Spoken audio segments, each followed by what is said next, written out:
Now we go to an example to say how to use the trap instruction. With the program,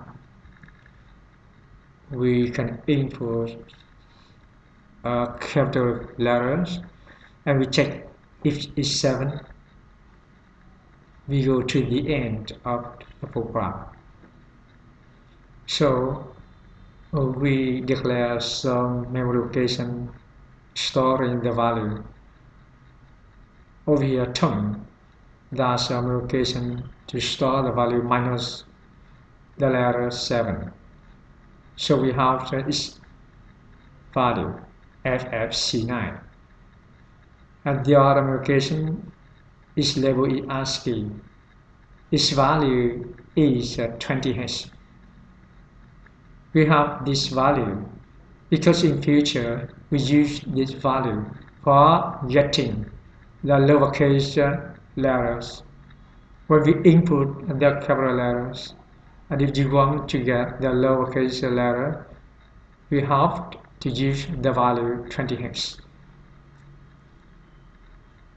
Firstly, we use some load instruction to assign the value from terms and ASCII to the register R2 and R3. After the instruction, we have the value in R2 and R3, and then we call the trap 33H. Do you remember trap 33H? We use trap 33 for inputting, and over here you must input a capital character. If yes, so over here now we just input a character in R0, and we use R to get the sum between R2 and R0. R2, to remember terms, minus the letter 7, so we get the sum. If they are the same, that means that you want to end our program. So that the same over here, the value R1 is 0, so we use the BRG to go to exit to end our program. But when it isn't, they're not the same. The value in R1 is not 0, so we go to the instruction. Over here, attention. Over here now we have the value R0 and the letter which is input. That's capital letters. So we add this with R3, that means 20H, to get the ASCII value after the lowercase letter, and we store it to R0, and then we can output it with trap 31. And we come here to say yes, that means you have to input the other letters to do this again.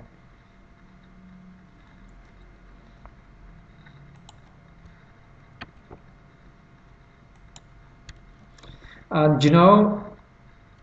with the program we say how to use the trap instruction, but when you go to the example, you can understand how to use trap instruction for outputting. That means output subroutines. So over here we have the small program, and we declare some memory location with the labels DSR at the red, FE04, DDR, FE06. You remember the value FE04, FE06 when you see the last chapter bio? So over here we declare this label, or you can say they are the name of the variables. Okay, but now the name or the label of a memory location storing the value. We use two memory locations with the labels self R1 to store 0, self R7 to store 0, because we pair them, we use them to store the value R1, store the value for R7. When you go to the programs, we say firstly you store R7 to self R7 I want to serve, we serve them.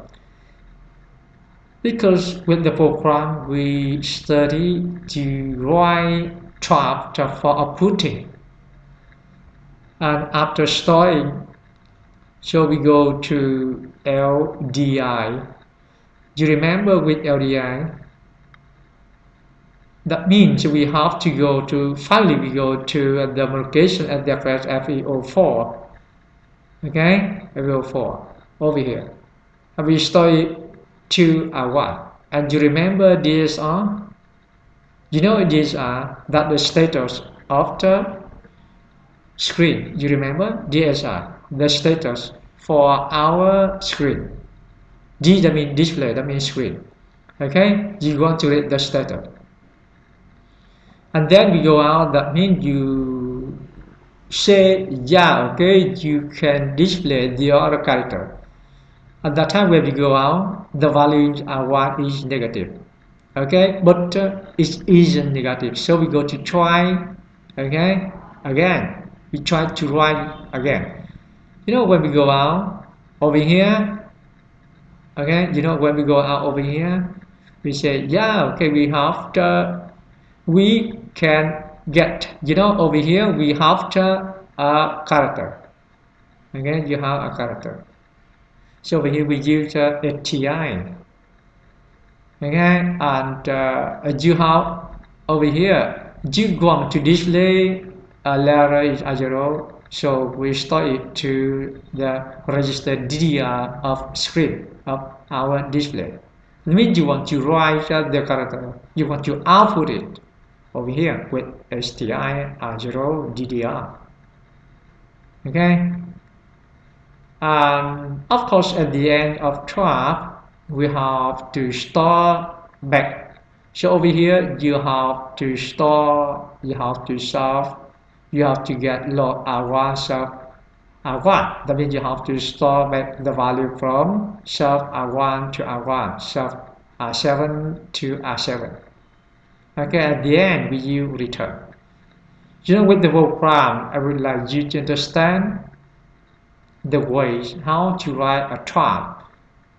You know, in the trap, it has had written already. So in fact, when we call trap, for example over here, you don't need to write return at the end, no.